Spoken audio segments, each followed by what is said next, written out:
Hello, AFA 2000. Happy Friday.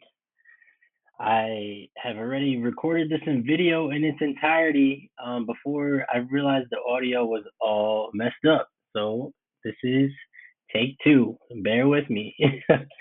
But yeah, I really wanted to try something new. I know we are falling a little bit behind as far as our class content goes and the lectures, and I wanted to try to do this video lecture at home for you guys to one go over the word bank that we didn't get a chance to go over in class that I created for you guys to help you understand the last two readings that we did, but also to wrap up the end of that Christina Sharpe Blackness in the Wake article and our discussion about it. So yeah, that is why I sat down to record this today for you guys. So first, before we get into everything, I want you to just take this moment to all pat yourselves on the back. These last two readings that we've done to start the semester out were definitely upper level readings. They were like graduate level readings, although they were short.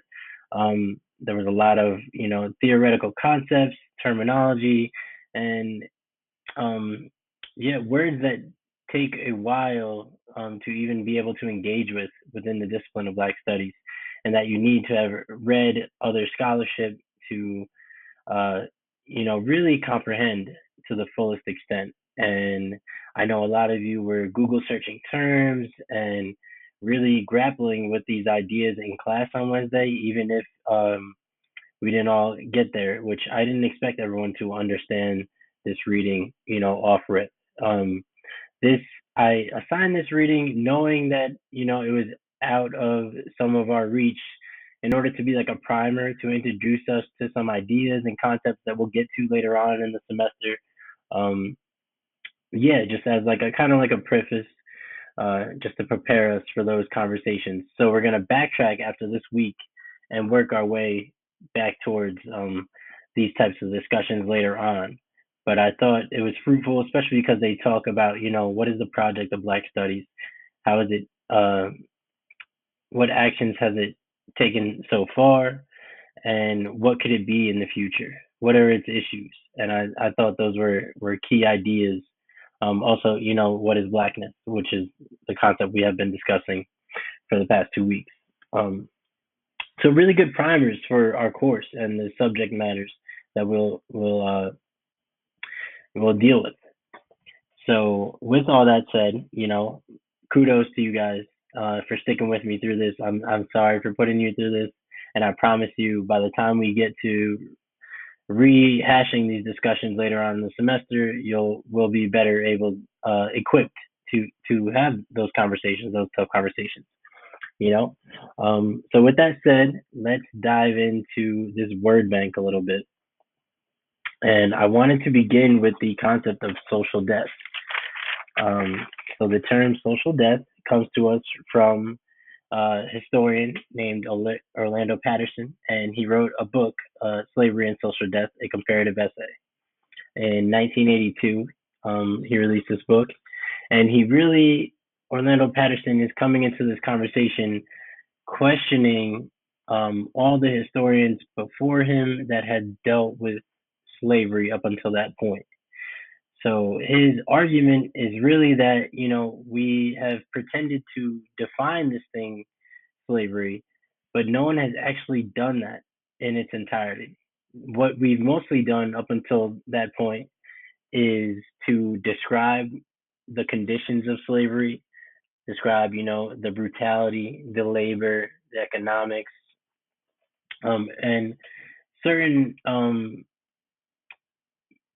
products of the practice of slavery without actually defining what are the constitutive components, elements, the central elements to slavery itself. And this is where Orlando Patterson steps in, and that's what his goal is to do. So he analyzes slavery in a variety of societies through a variety of different time periods, because as we know, slavery was not only practiced by Europeans, it was not only practiced in the Americas. It is, as old as time, some people would say it has been here with us for a long time. A lot of different groups of people have enslaved one another. Um, but so he sets out to define these central elements, and the three central elements he identifies, no matter where you find slavery, is one, general dishonor. So, what is general dishonor? That is, you are dishonored in your being, in your person. You don't have to do anything in order to earn that dishonor. You can be an honorable person in all of your words and your actions, but you are dishonored because of who you are. So if we think about this in terms of racial slavery as it was practiced in the Americas, you are dishonored in your skin because you are this certain tone, or because your features are something that we've been to come to identify with blackness. So your general dishonor is that first one, and then the second is natal alienation. So natal alienation is this idea that, okay, you may be a person with a wife, a partner, a son, a daughter. You may be a father, or you may be any one of these members of of a family structure, but that family structure is not recognized or respected by the dominant society. Um, we can see this in how slave families were, constantly being sold away from one another or split up and things of that nature. So, natal alienation is the second constituent element to social death. And the third and final one, and I think is the most important, is gratuitous violence. So this is gratuitous violence is violence that can happen for no particular reason. You don't have to deserve that violence. It does not have to have any type of political or economic gain. It can just be because another person desires to subject you to that violence. Um, so we can see this, you know, in some of the ways in which slaves experienced this this horrendous violence at all times. That didn't make a lot of sense. You don't want to whip your laborers so that they're not able to the point that they're not able to produce the next morning. So gratuitous violence, violence that you don't deserve. The same way you don't deserve you may not deserve that general dishonor. Um, you may do things that break the rules, and then you are subject to violence, and you may not break the rules, and you are still subject to violence for no particular, like, easily observable reason. So that for Orlando Patterson is social death and is the basic condition of slavery, and those are the three elements. So he analyzes all these different slaveholding societies through Marxist theory, anthropology, law, philosophy, and literature, all to develop this definition that seems universal as far as slavery is practiced. So he describes slavery as more than just like an event, a moment in time, or a way that people were forced into labor. It was more of a relational dynamic, a relationship between people and how they relate to one another within the structure of society. So it wasn't just an identity factor. It wasn't just what you were, the conditions you were subject to. It's a way that people related to one another on a structural level, so on a broader level. And then we can turn to that second term, fungibility, which is directly connected to this. This term comes to us from historian and Black cultural theorist Saidiya Hartman, who suggests that fungibility is foundational to the logic of slavery. And she writes, the fungibility of the commodity makes the captive body an abstract and empty vessel vulnerable to the projections of others' feelings, ideas, desires, and values. And as property, the disposed body of the enslaved is the surrogate for the master's body, since it guarantees his disembodied universality and acts as the sign of his power and domination. So you're really not your own being when you are turned into this commodity, this slave. You are an extension of the master's prerogative, and you don't have control over your own being. Anything that you do is at the master's will for the most part. Um, and fungibility is really like a legal and economic term that refers to fundamentally exchangeable commodities. So you are literally interchangeable. If you die off, you will just be replaced, which happened a lot on these sugar plantation farms where they were just constantly shipping in slaves because they couldn't survive or reproduce under those conditions. Women were not reaching their menstrual cycles because of the harsh environment that they're being forced to perform hard labor in. So, in terms of theorizing slavery, it refers to the structuring and transformation of a subject or a person into a tradable and interchangeable commodity. That's what fungibility literally refers to. And we can see how it relates to social death. So, these bodies that are made fungible are emptied of meaning, they're abstract. Hartman frames the concept of fungibility as a form of social death to help us understand how the legacy of chattel slavery and how those marked as Black continue to be denied humanity.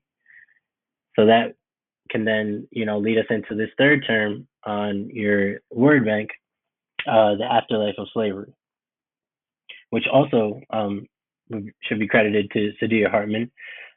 She formulated this concept, and it describes how the remnants of slavery are still an integral part of the modern world. Slavery haunts the modern world for Black people in a multitude of ways. Black people experience skewed life chances, poor education, lack of resources to healthcare, and high rates of incarceration, poverty, and premature death. For Hartman, all these elements of the Black experience can be correlated back to enslavement.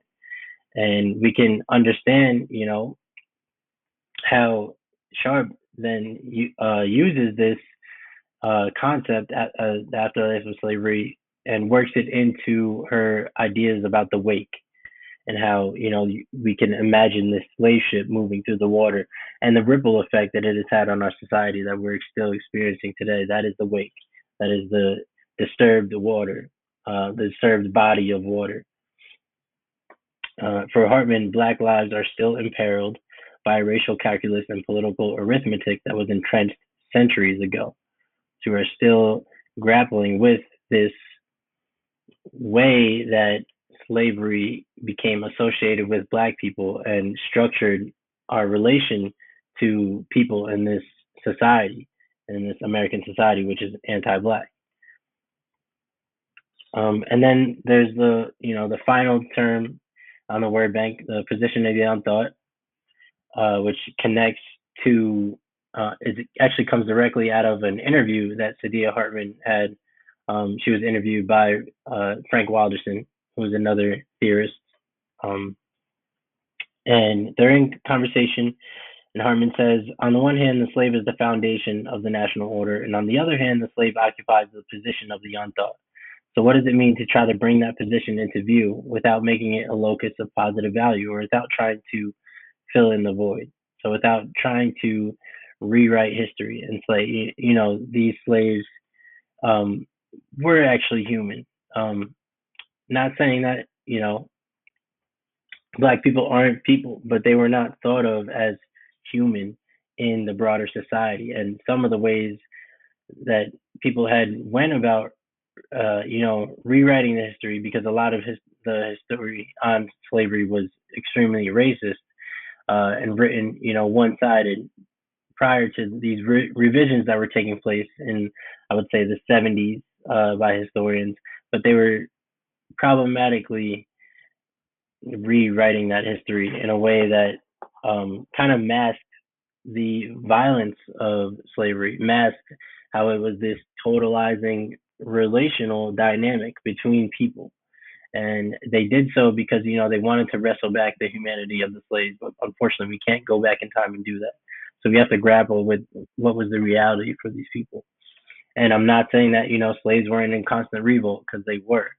But even the ways that they revolted were policed in a way. And Saidiya Hartman goes into that in her book, Scenes of Subjection, which we'll read excerpts of in many weeks from now. So we'll be prepared for that discussion. But furthermore, the positional of the unthought, we can think of this in two ways. It's like the actual essence of Black suffering has not been thought about in academia. It has been maybe unintentionally avoided, maybe intentionally avoided by some, but it has not been fleshed out um, within the dominant arc of academic writing. And then on another level, the structural position of Black people within this paradigm, as it relates to the concept of humanity, has also not been thought about. And we are almost unallowed to think about it. And I'm not saying that, some FBI is going to come lock us up just because we start talking about this, but I'm saying that there's a way that we police our own thoughts, and as it relates to what is acceptable in the society, to kind of separate Black people suffering from the ways that other racialized people suffer, kind of tease apart um, the difference between anti-Blackness and white supremacy or other forms of racism, because there's a difference there. A lot of academia is very much concerned with universalizing the people's struggles, like showing how they all relate to one another, which is important, and they do relate, and it creates space for solidarity. But there's also ways in which, if we peel back the layers and analyze this anti-Blackness more carefully, we can see how it differs from the way that other racialized people suffer, especially if we consider as it relates to this concept of the human. But I think that is all I wanted to say for the word bank. And now we can get back to the lecture on Sharpe's Blackness in the Wake, and I believe we'll be able to take more away from the reading. It'll make a little bit more sense in some areas. Of course, it's still a little bit out of our range.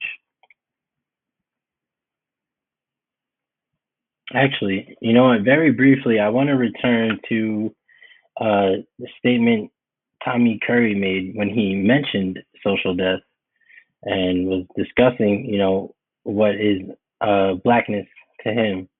And it kind of brings some of these terms together. So I just want to pull that up really quick. Um, so he says, when we talk about the quality of Blackness, what we're actually talking about is awareness about the conditions that have been brought about through colonization, through racism, through poverty, through disease, through wretchedness. The question is, do you have it? Do you have the history of trauma, of slavery, or colonization, or genocide, of being marked, targeted, and exposed? Do you experience the world as social death, always able to be killed because of the continuous violence towards Black people? So we can see that he uses this term, social death, the term that we adopt, a lot of Black studies scholars have adopted from Orlando Patterson's study on slavery, although Orlando Patterson isn't using this to necessarily only talk about Black people when he comes up with the concept. He's talking about slaves in general. But where Black studies scholars have, kind of departed from Orlando Patterson's thinking is that they say that this social death is still with Black people today, which is why he says, always able to be killed, which is that gratuitous violence, this continuous violence towards Black people. So this is the afterlives of slavery that Saidiya Hartman was introducing in her work, and that Sharpe picks up on in this work as well. And then Tommy Curry says, when you talk about Blackness in America, you're talking about how a group of people who are descendants of slaves and colonialism existence within the empire are conditioned by death. So just reiterating that very point, that this is a structural dynamic of the positionality of Black people within this social structure in America specifically, is talking about there. So I just wanted to point that out. It kind of brings together some of the concepts that we're talking about and makes them more digestible, I would think. Reading now, going back and rereading this, you might read it in a different kind of way. So I thought it was important to point that out. So when we finished our conversation, we ended on the section on NHI. So we ended our conversation in class talking about, how how do we deal with the fact that people that are educated also express anti-black racism, anti-black bigotry? How do we grapple with that? So I won't, rehash that conversation right here and right now. But it's kind of, connected to number five, to the next question I had for all you guys that I will just grapple with myself, I guess, since there's no one here to ask the question. But it's, how did you understand Sharpe's statement about how we live in an anti-black post-racial social reality animated and subtended by a black U.S. president? So I'll tell you how I read this line in her article was that, okay, this anti-black post-racial social reality, it's kind of a conundrum, right? How do you anti-black and at the same time post-racial? Doesn't really make a lot of sense. And we will see this a lot about when it relates to anti-blackness, how it's hard to make sense of a lot of it. But this post-racial society relates to this, concept of colorblindness, how we are somehow colorblind beyond race. We're past it. Um, and I think this really, what Sharpe is getting at is that this idea really comes from Obama's presidency, and how, a lot of people, especially conservative people, but you'll hear all types of people say, how is slavery still this prominent issue in America? How is anti-blackness still a thing in America when we have a black president? So he brought this idea that we were post-racial into reality with his presidency. Not obviously alone, but this is a result of his presidency. And then it's subtended, it's underlined, kind of like uh, supported by his presidency. Um, the fact that we had a black president means we have to be post-racial. There's no way we can have anti-black. But then still how do you reconcile that with the existence of segregation today? How do you reconcile that with the system of mass incarceration that locks up more black men than were enslaved in 1850? How do you reconcile that with the death of George Floyd and Sandra Bland and Oscar Grant and Rakia Boyd? The names go on and on, right? So this anti-black post-racial society really um, comes to light, I think, when we think about all that. So for number six, what does Sharpe say about our past academic strategies, tactics, and solutions to anti-blackness? They obviously didn't do the job, right? They didn't get the job done. Sharpe suggests we turn away from previous academic discourse regarding blackness's ongoing objection. Had a little typo there, sorry about that. But yeah, the ongoing objection of blackness. And I think it's more than just a turn away from them, is what she's suggesting. She's suggesting, as Tommy Curry did, that they're not able to explain black suffering. They're not able to get to the root of it. And because they're not able to do that, of course, they wouldn't be able to come up with viable solutions to ending black suffering. And a lot of it has come to mask the issue and to make it more challenging to fight. Allow it to go under the radar, undetected. So we need to reassess our strategies and our tactics, because as Albert Einstein says, and referring to the scientific method, that if we do the same action using the same methods over and over again, expecting different results, definition of insanity, right? So we need to switch it up here. We need to try something new, and we need to reanalyze our calculations of, okay, where is black suffering coming from?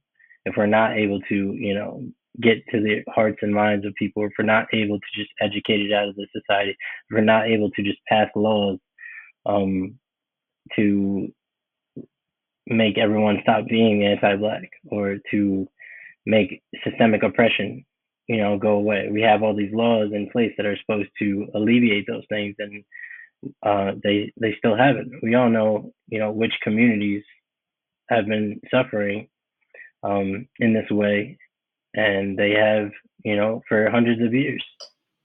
So here's another question that I was going to pose to the class that I will now answer for you.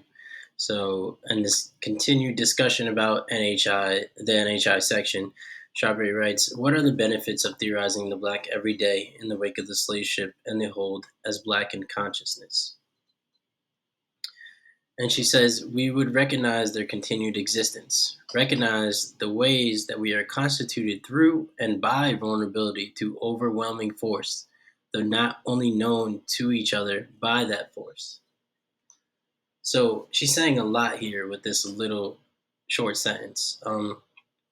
So we are constituted through overwhelming force or violence. You know, the prior to the first slave ship carrying African people across the Atlantic, there were no black people in the world. Black people did not exist. There were not Africans in the world. This is not to say that people that we think of as black and African were not alive at that time. They were the first people on this earth. But um, African was a term created by Europeans as well as black. We had people that were Ashanti, um, people that were Kush, people of different groups that lived on the continent that we know today as Africa, but they didn't refer to them as Africans or see any type of necessary brotherhood among the people on that continent. And then they were put onto the ship and turned uh, theoretically into commodities. And in the social reality that was coming into being, that is this modern world that we live in, that produced the modern world that we live in. And through this act of violence is what uh, constituted, black, the category blackness, but and our continued vulnerability to that overwhelming violence. So you could see this in George Floyd in 2020. You could see this in the uh, destruction, the assassination of black leaders and the destruction of black movements and the Black Power era. You've seen it in civil rights with the violence that was displayed on the news. You've seen it during lynchings around that same time. These ritualistic practices of lynching.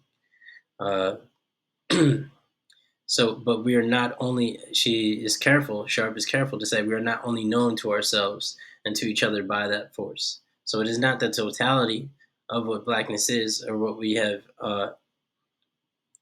created through this oppression, but it was constituted in relation to this violence and continues to be subject to it.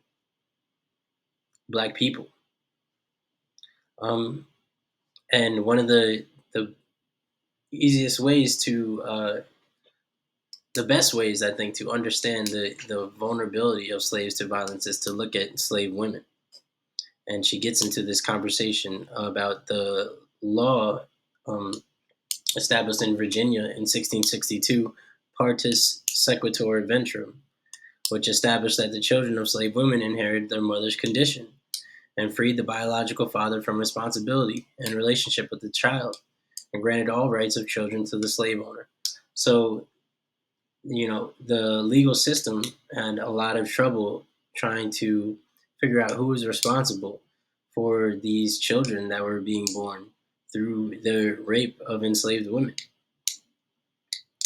And this law, in one sense, helped to make sure that these mixed race people did not become citizens and they inherited their mother's status as slave, and also took a lot of the responsibility, the burden, off of the father, in this sense, who was often European male.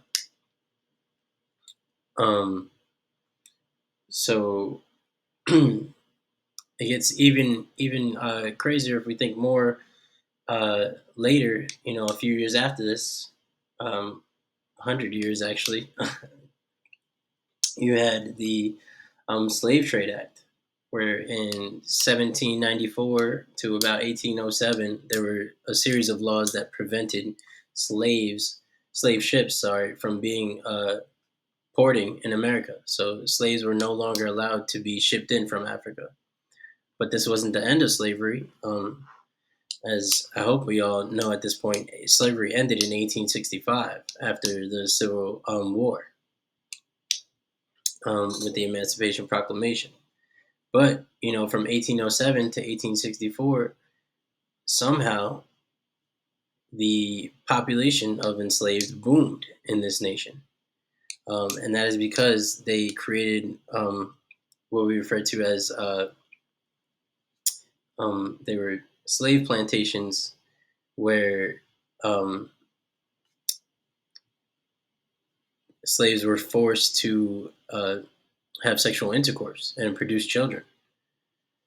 So they were slave breeding farms, is what they were referred to, and slaves were forced to mate, to have kids, and this is a lot of the ways that, in big part, is responsible for the power that Virginia held in our presidential. So if we think about all this as it relates to the Three-Fifths Compromise, where they considered it was a law that considered black men to be three-fifths of a man. So they counted as far as their representation within the colonies and their power that they had in voting for a president in the electoral college.